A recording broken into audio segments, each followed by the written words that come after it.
यो हो फुलचोकी डाँडा।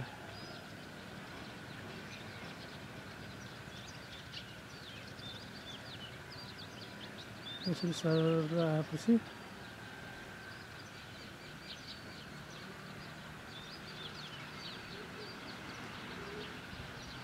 सर आउँदाखेरि हामी यहाँ पुग्छौँ। यो ठाउँलाई व्हाइट हाउस भन्छ। घुम्न आउने र यहाँ एकछिन बसेर यसो काठमाडौँ उपत्यका हेरेर रमाइलो गर्नलाई यो ठाउँ एकदम राम्रो ठाउँ हो।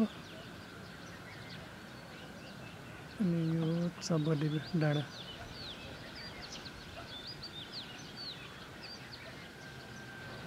नयाँ वर्ष वैशाख 1 गते प्रायः मान्छेहरू यो ठाउँमाथि गएर त्यहाँ मन्दिर छ त्यहाँ घुम्न जाने गर्दछ।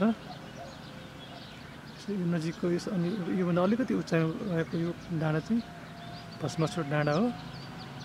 त्यसपछि यो सँगै अनि यो हो चन्द्रगिरी।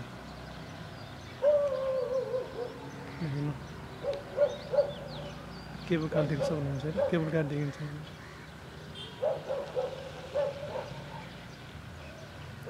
यति हाइटमा छ यो।